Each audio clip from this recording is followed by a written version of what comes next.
See, Mike, Danny Ainge, he's got to disown his son, Crew.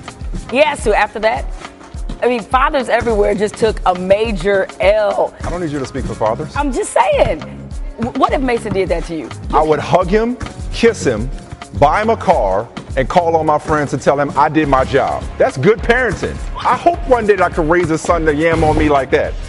We got different thoughts about parenting, obviously. And then I'm telling you, that's my fathers. And then Crew, he tweeted, my dad really doesn't care what anybody thinks about him. That's why he's great at what he does, also why he's trending in a body bag. By the way, Crew just came back from a Christian mission and then baptized his father in the name of Jesus. What's good? Welcome to the best 60 minutes of your day. Coming up, the latest on Carmelo, Clayton Kershaw, and bold predictions for the Patriots and Packers. Pretty sure you can guess what those are, but we start with Kobe. We do. Usually a superstar mentoring a younger player is considered a positive, but now that Kyrie Irving has reportedly asked the Cavs for a trade, in part because he's tired of playing with LeBron James, suddenly everyone is overanalyzing Kyrie's close relationship with Kobe, like he's the fault. Of course, Kyrie's trade request has invited Kobe-Shaq breakup comparisons, and boy, is this low-hanging fruit. It's so ridiculous that Kobe addressed it on Twitter.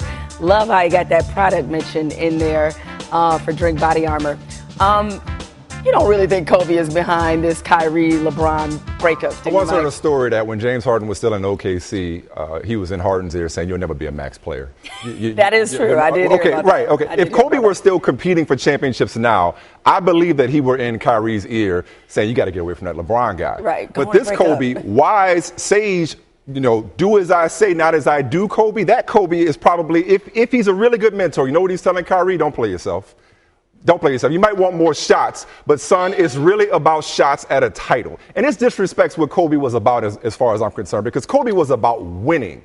It wasn't about just taking the most shots. That was his way of doing it a lot of times, but it wasn't just about taking the most shots. He should be telling Kyrie, don't play yourself, because you, unlike me when I played, do not have a no-trade clause. You have 2 guaranteed years left on your contract. They could send you wherever you want. Are you really about that lottery life again? That's what he should be telling him. I don't think he's probably telling him that, because I think he relates to it a lot. Look, even though there were some other issues in terms of the Kobe-Shaq breakup, mostly that I think Kobe felt like Shaq wasn't putting in the same work. Right, it was philosophical. It was a difference in how they saw their work ethic and preparation. So I think that was at the root of it. But I think of anybody who understands the desire to stand out on one's own and to be the face and voice of an organization, is Kobe Bryant. But this all boils down to the fact that, as I mentioned last week when this first broke, people just think Kyrie's not that dude. Because I guarantee you. Who is people? Because I do. No. By that dude, I mean a franchise-changing, transformative player. And that's what Kobe Bryant is. I do not think that a lot of people feel that way about him. Heavy lies the crown. And in 2017, guys are trying to have easier routes to the finals, not harder routes. And also, Kobe should be telling them, don't be so fed up with LeBron that you're giving away $70 million with this Supermax contract. That's other good advice he should be giving them. Zach Lowe's lead into his, as usual, great read on .com. The Cavaliers are projecting confidence that they can snare a king's ransom for Kyrie Irving. And more than that, they are acting for now as if a trade is almost inevitable, and that there is little chance of salvaging their relationship with him, according to several sources familiar with the situation. Meanwhile, LeBron sub-posting to his IG stories, soundtrack to his situation appears to be Meek Mill's Wins and Losses and Heavy Heart. The lyrics of the latter could be interpreted as a shot at Kyrie. LeBron reportedly not waiving his no-trade clause, nor getting involved in how the front office handles Kyrie. Speaking of the front office, Cavs officially announced Kobe Altman as GM today, by the way. LeBron, he tends to handle drama this way, the passive-aggressive way. Do these posts prove that Kyrie is right to want away from LeBron? I think they sort of prove maybe this is more than just about, basketball, playing styles, philosophy, the fact that Kyrie wants to feel like he's being heard and is a bigger voice in the organization. Look, we know that it's not easy to play with LeBron James, all right? Really? Yeah, I mean, it's easier as far as I can tell for a lot of people. It makes your job easier, but that doesn't mean it's easy necessarily to play with him. He's a bit of a micromanager, as we know, and I think sometimes and this is not to suggest he should change being himself or that he's somehow wrong for the way he approaches the game, but everybody isn't necessarily cut out to do it. I know people think it's bizarre that you would leave such a winning situation to want your own thing, but not really. Look, Charles Barkley, I remember he said this a while ago. And even though Charles gets roasted a lot for not having a championship, he said before that if you asked him would he rather trade places with Robert Ory, who has 7 of them things, he said no. He'd rather. Why is that? That's an extreme. Well, it's not an extreme necessarily. You said Kyrie Irving is Robert Horry. I'm not saying that. What I am saying is that I think it's okay to have personal ambition, and it makes more sense after you won. Well, that's the thing, because for all the people trying to connect dots and say, oh, it's about LeBron's uncertain future, or it's about wanting the ball more, which was ridiculous, led the team in usage rate. Almost led the team in points per game, averaging 25, taking the big shots. Wanting the ball more seems ridiculous. He has it just about as much as LeBron does and pounds it more anyway. That said, all the people trying to connect things, the thing that does not make a whole lot of sense for me is, oh, he wants to go and win. He wants his own team win. San Antonio's on that list. That would not be his own team. Right. Minnesota has other star caliber players. That would not be, quote unquote, his own team. So it does seem to be more about just wanting to get away from LeBron. But look what this benefits you. He's in Asia right now doing what? Selling shoes, which he does better than I believe anybody in the league other than LeBron James. He has a brand. You're in the finals making big shots because you're with LeBron. Again, the grass ain't always greener on the other side. So if I'm the Cavs, you know how I play this? I say, hey, both of you guys are paid to play basketball. Come back, work it out, hash it out, whatever you got to do. You're grown-ups. Play again this year, because if I'm the Cavs, I'm not going to trade him just because he wants to be traded, and then if LeBron leaves, be left with neither guy. Make him play another year. Great insurance. Exactly. Make him play another year. If LeBron leaves, say, do you want this team or not? If you don't, Kyrie, now we trade you with a year guarantee left on your contract. Well, look, LeBron worked it out with Kevin Love. This can happen as well. All right, so Bill Simmons of The Ringer dropped this little juicy morsel on Twitter about a possible destination for Melo, not named Houston. Not exactly sure what, quote, officially circling each other means. But finally, maybe this appears that Melo is considering someone else other than Houston. Could this be a thing? It seems unrealistic to me, and I hate to say that about Sam Presti, because you thought Paul George wasn't going to happen, and he pulled a rabbit out of his hat there. So it doesn't seem like he has the assets required to get a Carmelo Anthony.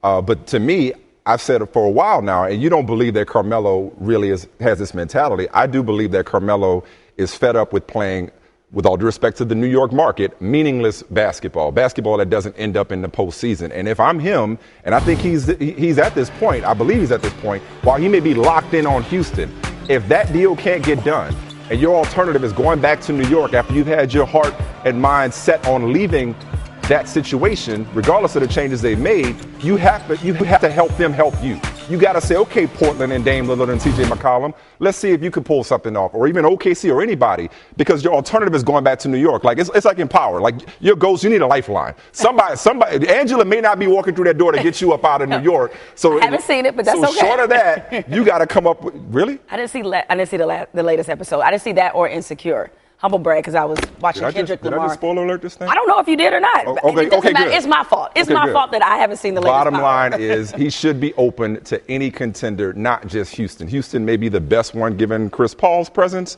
but he should be open to any contender beyond just the Rockets. I just don't know that he is. I mean, I do agree that he's upset with the Knicks. I think he's more upset with the fact that they're so directionless and haphazard. Like, I think you can put up to some degree with losing if you sense that there's a direction and that there's one voice and that everybody has their stuff together, okay? But with this, they're just so dysfunctional, it's hard to believe and trust in any plan, because it just seems like too often he's been shown with them that they don't have one. And I know that they have a new direction now, and there's a part of me, considering that he has this love affair with New York, that's thinking maybe you should go ahead and hear out the new regime and see if y'all can come up with something together, because I don't really think he wants to leave New York. So Melo's trying to figure out a way to get out. Dame and CJ recruiting help. Chris Paul went to everybody else figuring out something, but you're telling me Kyrie tired of LeBron subtweeting. Come on now. Just saying. As first reported by Fox Sports and confirmed by ESPN, Clayton Kershaw expected to miss 4 to 6 weeks with an injured back based on the initial diagnosis that forced him to leave Sunday's game against the Braves after 2 innings. The Dodgers will officially determine how long Kershaw will be sidelined after a visit with the team's back specialist. At least it isn't a herniated disc like last year, but rather a muscle injury, but it's a sign. What it is a sign. Yeah. An omen, it's a clue. Like, they were already probably in the market for starting pitching help. This confirms it. Go get you, Darvish. Go get that right-hander to add to your rotation so that Clayton Kershaw does not have to pitch on 3 days rest for a 5th consecutive postseason. They needed one anyway. Go get him as a rental. No, I couldn't agree with you more. And you hated it had to come to this, because obviously nobody in the Dodgers position, I realize they're in first place in their division. 10.5 games. 10.5 games. You got a nice lead, so to speak, but still you don't want to lose, obviously, somebody who's that important. I think it's pretty much on the table that they have to do this to continue to compete and continue to maintain that lead. But it seemed like, man, everything was really rolling for them. And it's just amazing how just that quickly, an injury here, something happens, a bad loss streak, and then all of a sudden you're kind of back to the drawing board. And look, if they don't make the deal, he comes back with not as much time to warm up for the postseason, but it's something that they could have used anyway, is that right-hander, that dominant right-hander. And maybe the price tag isn't as high given that he's a rental. I know they got prize prospects they don't want to get rid of from that rich farm system, but maybe now this is the impetus to go ahead and say, you know what, that's a sign. Let's go ahead and get this done, protect him, so we don't have to burden him in the postseason the way we usually do. Correct. I'm guilty of thinking Jordan Spieth's final round at the Open was about to go one way after the bad tee shot on 13, but then it went the other way. After bogeying and losing the lead for the first time in the tournament, he played the final 5 holes in 5 under, closing with a 3-shot victory over Matt Kuchar. Here's what Spieth had to say about what was going on in his mind on 13. As you can imagine, thoughts come in from my last scenario when I was leading a major on Sunday, and never mentioned it, but it's all of a sudden it's creeps into your head. Wow, I was so confident, and all of a sudden the wheels have kind of come off everything. And how do we get back on track to salvage this round and just give yourself a chance at the end? And it took a bogey to do so. All right, after his 3rd major title, Jordan Spieth will have a chance to compete the career Grand Slam next month at the PGA Championship at Quail Hollow. According to Westgate, he currently has 8-1 odds to win, making him the co-favorite alongside 2-time PGA champion Rory McIlroy. Now, Spieth is the 2nd youngest player behind Jack Nicklaus to complete 3 legs of the career span at this age. Wow. Career Grand Slam, yeah. Wow. Is Jordan Spieth, let's sum it up, a name I know you love to talk about, in Tiger Woods territory. No, I don't think the intimidation factor is there, and I think the competition is better and broader, if you will. Because, there's a reason he's co-favorites with Rory. Mm-hmm. Like, you got other guys, whether it's Rory, Dustin Johnson, Jason Day. You got different guys that could win any of these majors at any time. That's how deep the field is right now, which speaks to what he's doing at such a young age. But let's talk about Jack, though, for a second, because as impressive, obviously, as 18 is, he got 19 runner-up finishes, which many have pointed out may be as impressive a record, and 56 top 5 finishes. But what happened on 13 yesterday, I could totally see that just being his moment. He's long since had his coming out party. Right. But his moment where it's like, it could have gone one or two ways.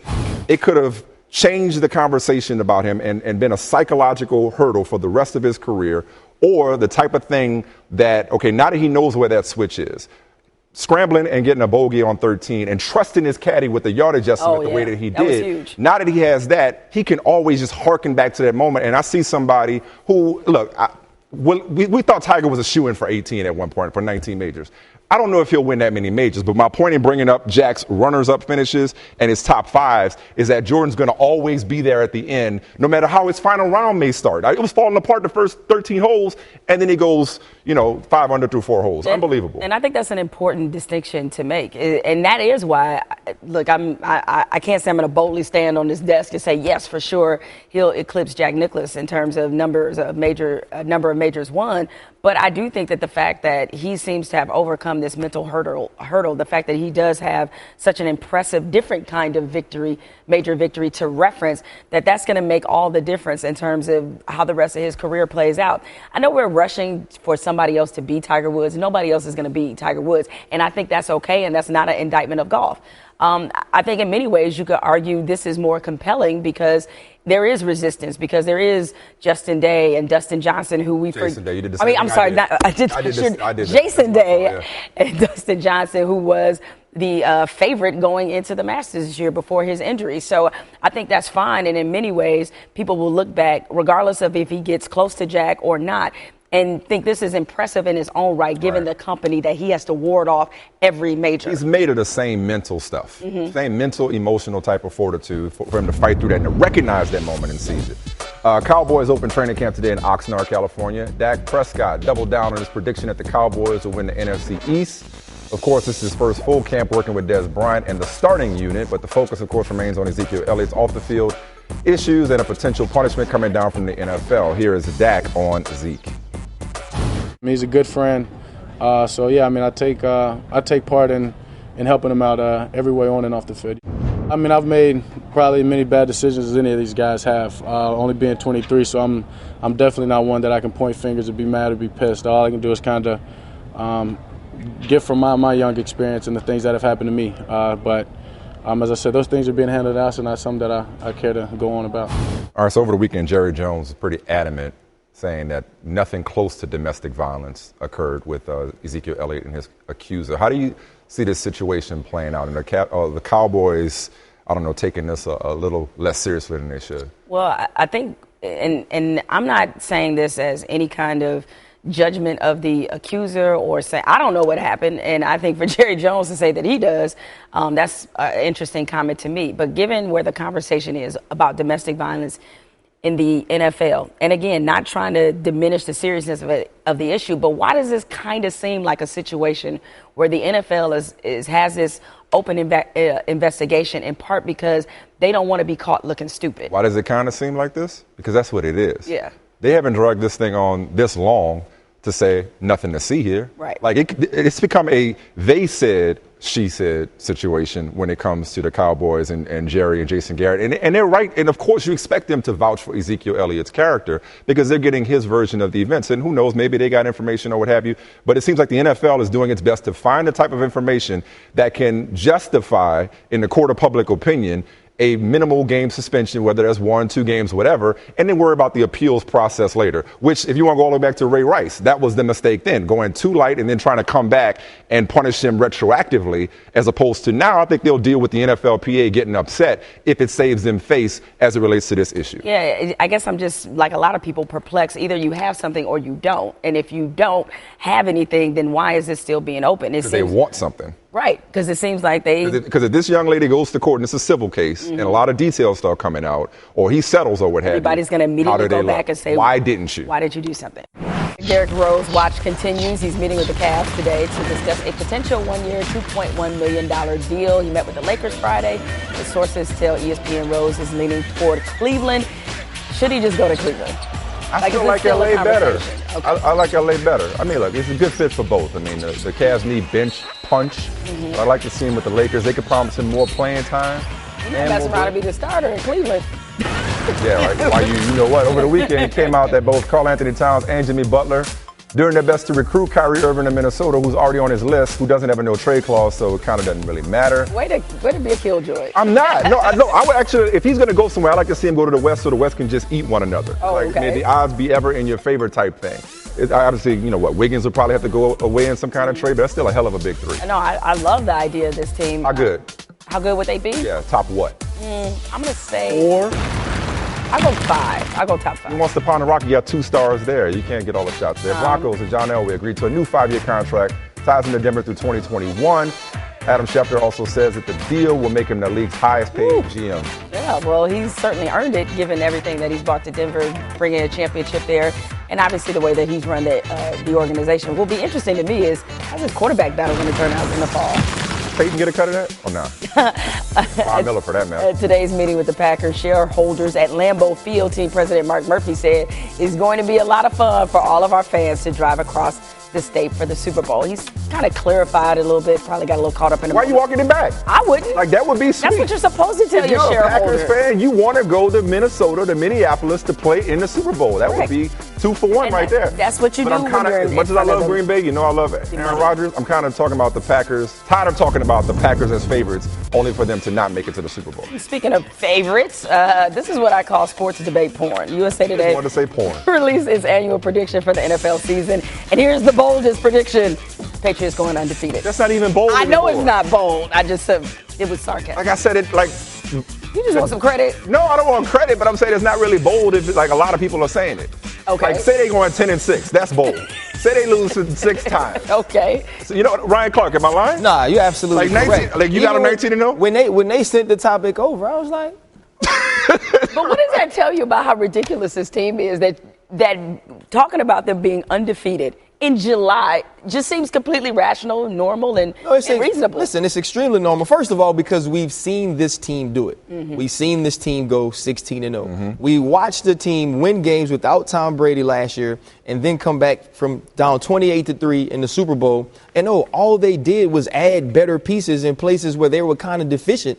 And so you look at it and you say, yeah, they can go 16-0. They will be favored in every game. Yeah. They will be the favorite to win. They will not go 16-0, though. And the pressure or the expectations of going on that kind of run will not get to them because Belichick is going to make them think like they're the worst team ever week after week. He's already doing, I'm sure. And of all the additions that they made, and when you look back at the team that won the Super Bowl and the fact that they approached the offseason as if they blew a 28-3 lead, I know you can't count on them for 16, but they didn't have Gronk when they did it. They didn't have Gronk for that run through the postseason, and now they get him back in addition to all of the different toys Tom Brady has. And they kept Jimmy Garoppolo, which is the brilliance of it. Everybody's like, get rid of him, trade him, see what you can get for him. Supposedly, Belichick thinks he's got the next Brady there. So if anything were to happen to Tom Brady, you got your quarterback ready to plug in and play. And what Brady, after missing 4 games last year because of suspension, he went 14-1. So they're always on the cusp of that conversation anyway. So I feel like for this team, this is just nothing new under the sun. I am curious as to how some of these pieces will work together, but I just can't think of an excuse or reason,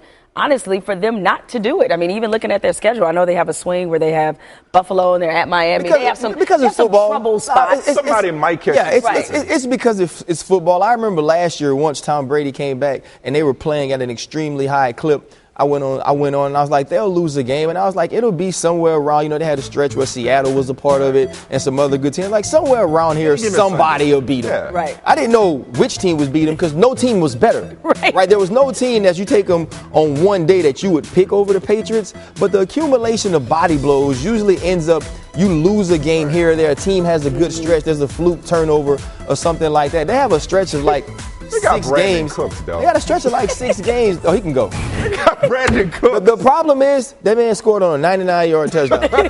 No, for real though, it's a lot of like when you are backed up. The two things they say, watch the hard count, obviously because if they get a penalty because they jump off sides, it's only half the distance, and say, watch the deep ball. That's it. That's all you got to do. Right. Let them run it. Let them throw a hit. They got 99 yards. That boy is so fat. Then he going to hit you with the arrow joint, which is now legal. Oh, I'm sure you're excited. The best thing I can say about the Patriots is they may lose, but they're rarely, if ever, going to beat themselves doing it. You know what I mean? It's not going to be because they overlooked somebody or they made mental errors. Somebody's going to have a hell of a game. Exactly. Well, Bill Belichick, he was doing an interview in the spring, and they asked him, so you lose the game. I mean, you won the game now. What do you focus on? What do you hope to do in the future? He's like, well, right now, I hope to have a good practice. Exactly. That's first on my list. Exactly. Well, he said they were behind in the offseason, right? When they were celebrating. No days off. Appreciate Super y'all. Bowl. Thank you, guys. Shout out to your barber, too, Doug. Kyrie Irving on a world tour? Or is he on an award tour with Muhammad, my man, going each and every place with a mic in his hand?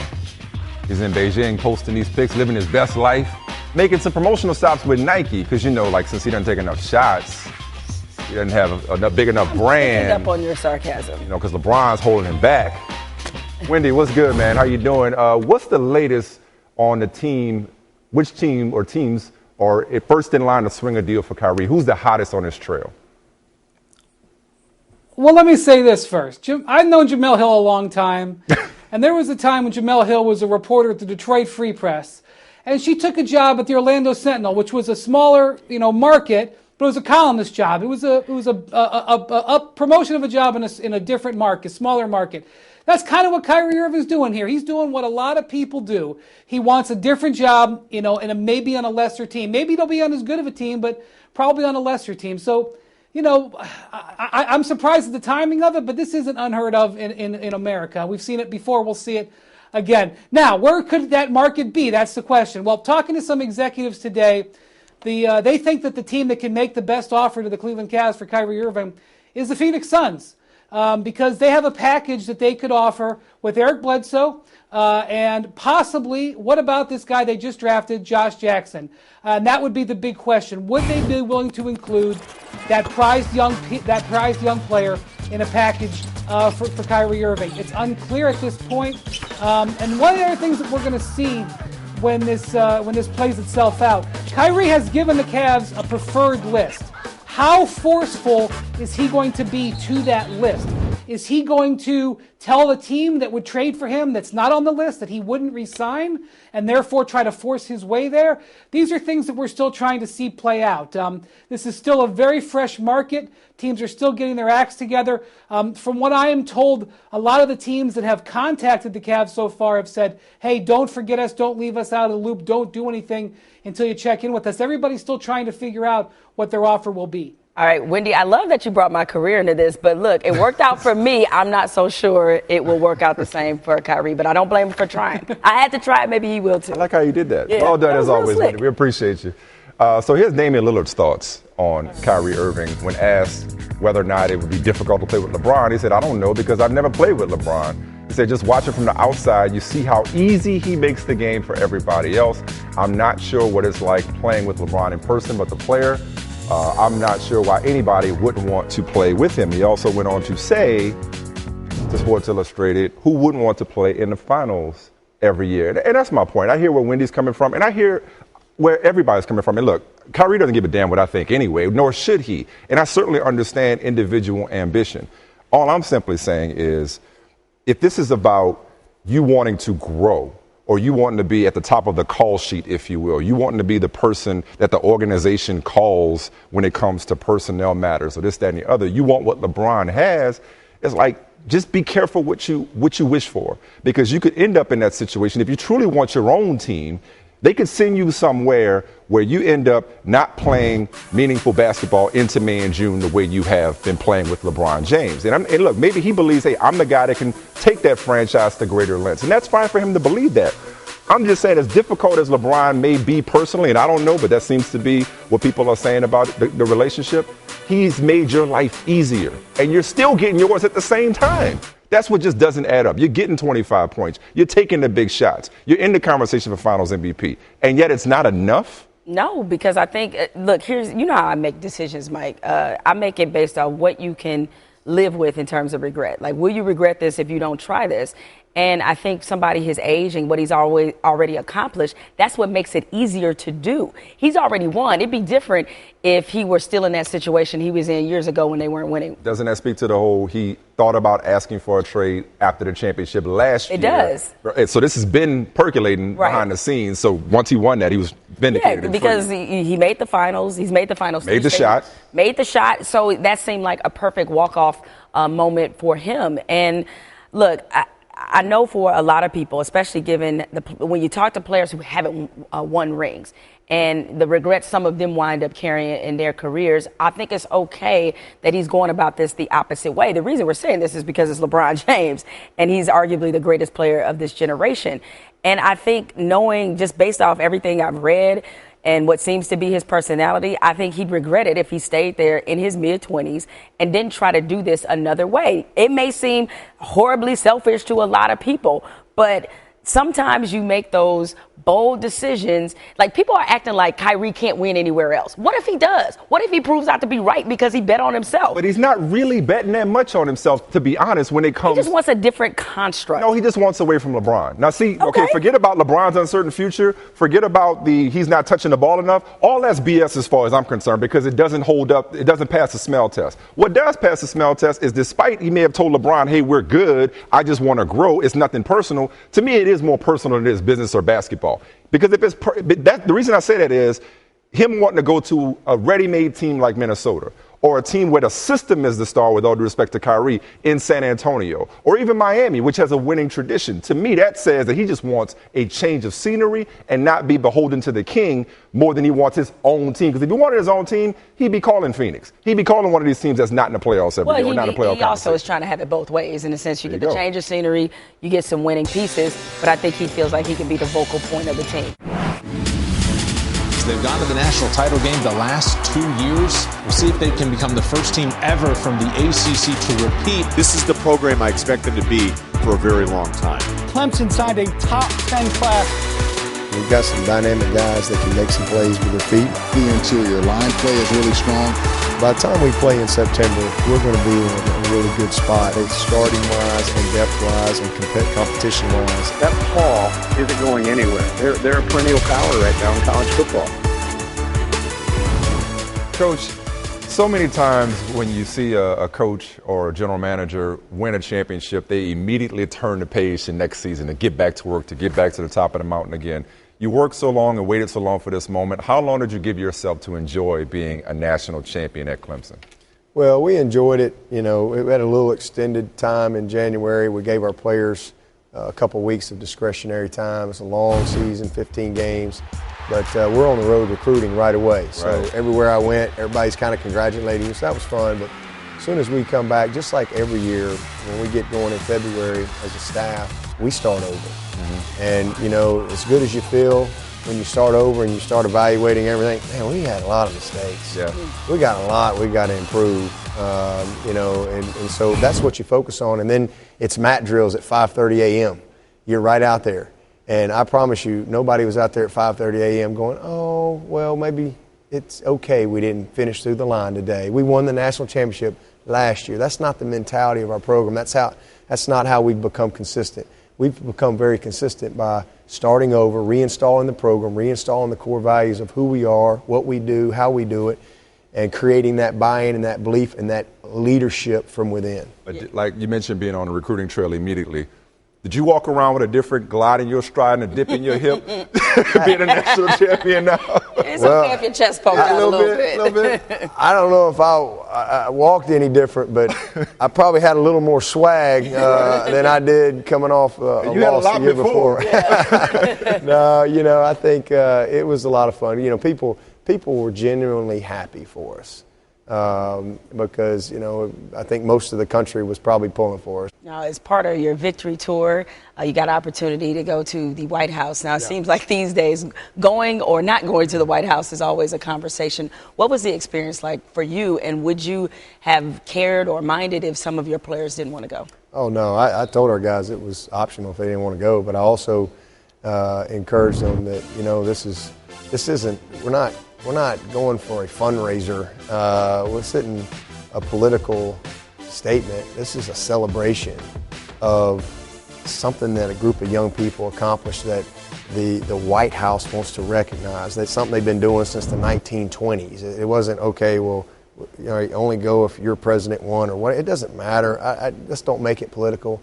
Let's keep it about something special that was accomplished. And, you know, our team showed up and you know, just it was an unbelievable experience. Your son Will enrolled in Clemson. Yeah. Going to be a walk-on. Yeah. What's it like to coach your son at Clemson? It's going to be neat. I hadn't done it yet, so maybe a better question after I yell at him a little bit on the practice field.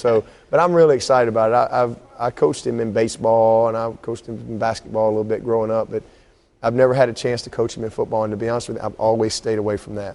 I've never been involved. I've always just been dad. I sit in the stands. I stay away. I've never gone to the coaches and, you know, said, do this, do this, do this. You know, there's been a few times I'm up in the stands. You know, I'm like any other fan, like, what the heck, you know. Yeah. But I've stayed away from all that. So I'm excited because he's a good little player, and I'm excited to be able to coach him. All right. Well, good luck this season. You've officially had to turn the page. So even though you're the defending national champion, we're not defending. Oh, there we go. I was wondering what your message was. That's such a passive thing. Okay. You know, we're attacking for another one.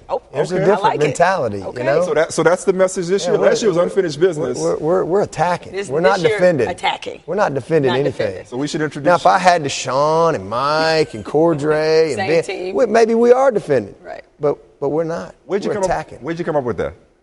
I just thought about it. Just now, or that was right off the dome. I thought about that was a message I gave the team. I don't know, a couple weeks ago, I guess. All right. That's a T-shirt. Attacking national champions. Yeah. Hey, you never know. If we see it there, probably in my sleep. We'll credit ourselves. All right, thank you, Coach. So, after winning his third major, Jordan Spieth gave his caddy a little love tap. do men do that? I can't speak for men. I don't. But if he wants to do it after a third major, be my guest. Lucky Whitehead, well, you better start caring about finding another job. He was cut, and this comes after he was arrested for shoplifting at a Wawa's in Virginia in late June. Then he failed to appear for a court hearing on July 6th, resulting in another charge. Now, you remember we talked about him recently because somebody held his dog Blitz for ransom and then returned him. That's a lot going on in your life. Especially when you were on the roster bubble to begin with, I believe. Like, this it's just senseless. What is it with these dudes shoplifting? The old number 21 was Gucci Guilty Black, wasn't it? Right, yeah. Joseph Randall, was Yeah, it? Like, yeah. Come on, man. That's silly. Dan Gilbert's Detroit real estate company Bedrock has since taken down and apologized for this advertisement. That's how I say it. That was very classy of you. In downtown Detroit, which read, "See Detroit like we do." Not so much. Is that how Detroit looks these days? No, Detroit, even though the gentrification is real, Detroit's still 80+% black. A lot of black folks, just none in that poster. So I don't know which part of Detroit he... Couldn't have photoshopped your head on there somewhere? No, he imported. Weren't you just there? I was just there, going back this weekend. But McGregor, that's Draymond Green. We're back and forth on Instagram in the comment section. Draymond told McGregor to take off the number 23 jersey he's rocking with Mayweather, right? McGregor fired back, said, "Nah, man, it's deeper than that. It's C.J. Watson." Watson, of course, alleged to have been texting Mayweather's ex-girlfriend in 2010. A detail later emerged on Mayweather's domestic violence case in 2013. These two just... I mean, not that you expected anything would be out of bounds. Nothing's off limits when it comes to No, it's not. Although interesting to see Draymond and Conor McGregor trash talking. Speaking of talking, Mike Tyson was on Pardon My Take, our guys at Barstool Sports, and he said that McGregor is going to get killed. I don't know about killed. I think he's going to lose. I don't know Mayweather. about killed. I mean, I think he will. I think he will lose convincingly. in a decision. This was a bad decision, I think. Up 9 points during a playoff game. LeVar Ball pulled his AAU team off the court after receiving a technical foul. Not a good look. Not that LeVar Ball cares what anyone thinks, but, you know, being that you are the person in charge, supposed to be a role model, that's not how you handle that. Just my 2 cents. Let's move on. The drive-by dunk challenge is now turning into vandalism. These fools. Whatever, all the fails, you deserve it. You deserve that. It's one of my favorite challenges in recent memory. Don't encourage this nonsense. Coach Cal even doing it. I mean, you know, just middle of the night or early morning. You see somebody rolling up on your hoop at the middle of the night, look, I'm calling the police. All right? What? That's not regulation. Great. Was it already lowered for him, or did he find one that was lowered and say, "Hey, there's mine"? How long did he have to drive around to find? Kareem Bigham's got in on it. You know it's real. Jab stepping and everything. This is one of my favorites, I will have to say. But much like the gender reveals, this can die at any time. The best part of that of Kareem's was he was driving the summer breeze by the Oscar. After Le'Veon Bell didn't get a new long-term contract last week, Antonio Brown said he had a top-secret 2-hour conversation with Bell on Saturday. He said, "We need him. Top secret? I need him." It's not secret anymore. It's like, I need him. No. They do. Of course they do. And what's so secret about it? Like, yes, pay the man his money, but the market is what it is, and unfortunately he's at the wrong position in many respects. I told you they're going to go Bill Withers and use him up.